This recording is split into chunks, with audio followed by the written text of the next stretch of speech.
Hey, you playa. Have you ever felt nervous about the idea of texting a girl because you didn't know what to say to win her over or to get her to like you back? Figuring out how to text a girl can be complicated, especially when you don't know the most common challenges that guys run into when it comes to texting. So let me teach you exactly what those are and how to crack her texting code. Perhaps the biggest challenge that most guys run into is the fear of rejection. Even before you start texting her, you have that fear built inside that she may not respond, she may not like you, she may not want to talk to you at all. And that fear can lead to overthinking, self-doubt, and just flat out criticism of yourself even before you've said, hey, look, if you don't take a chance here, then you're never going to know if that texting conversation could have led to something. So put yourself out there, take a chance. Try something so you at least have some results to work with. But let's say you're comfortable sending that first text message. The second challenge you may run into is the pressure to impress her. Trying to be funny and charming and exciting in those conversations can feel a bit intimidating. You might be super worried that if you're not constantly impressing her, then you might come off as boring. And as we all know, boring guys do not get messages back from girls. So how do you balance that line where you're not coming off like a dancing monkey, but instead you're actually keeping her interest? Part of that is to work on the quality of conversations that you have with her. If you bring something up that just doesn't resonate and doesn't get a response back from her, stop talking about it. Go deeper into the things that she's actually interested in, because that's going to allow you to have a much better conversation. She's actually going to respond when the topic is something that she wants to talk about. The next thing you might feel a bit pressured to deal with is the timing of your responses. When should you reply? Immediately after she messages you? Should you give her some time?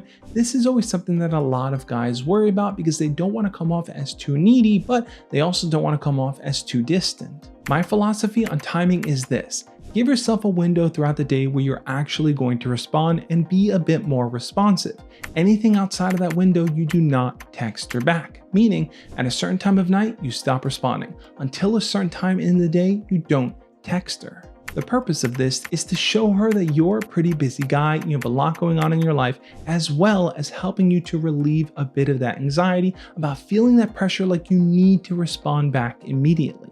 Another challenge that guys tend to run into when it comes to texting a girl is this fear of misinterpretation, saying something that just doesn't land exactly how you wanted it to, or having the context missing from your sarcasm or your witty joke that it just falls flat. Maybe you're trying to take things to the next level, so you want to incorporate more flirting into the mix or even use more emojis in your responses, but you're worried that if you use too many hearts at once, that might turn her off. Or if you tease her about something in the process of trying to flirt, it might actually come off like you insulting her. Now, flirting is its own bag of complicated, but you don't want to fall into the trap of having to add LOL at the end of all of your messages just so she knows you're joking, because that's going to come off kind of cringe.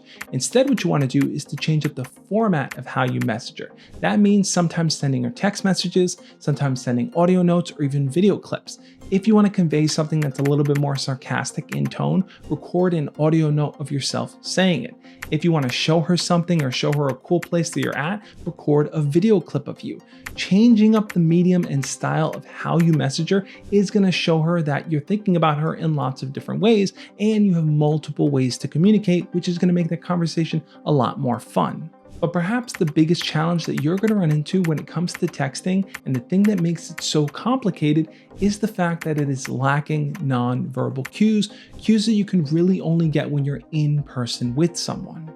This may not be what you want to hear, but when it comes to texting, don't rely on it as your main form of communication if you have that opportunity. Meaning, texting is only going to take you so far. Just like I've shared in the texting graph here, at a certain point, she's going to want you to ask her out. She's going to want to spend time with you in person to get something from you that she can't get through a text message. Let texting be the tool that you use to organize plans with her, or to communicate with her in that small window that we talked about before when you're actually free.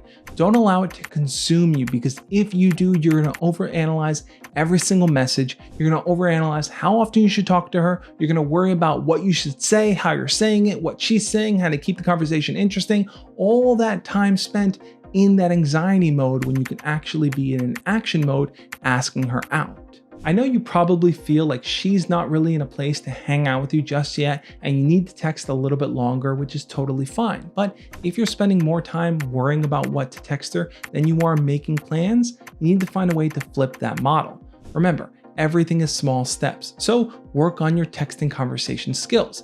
Check out my free icebreaker conversation starters guide that I'm going to link up on the screen here to learn how to do that. When you feel like you've built up that skill set, check out the video as well. It's going to teach you how to go from texting to in-person conversation, texting to hanging out, texting to potentially dating her. Check out those resources, and I'll catch you next time. As always, love and peace.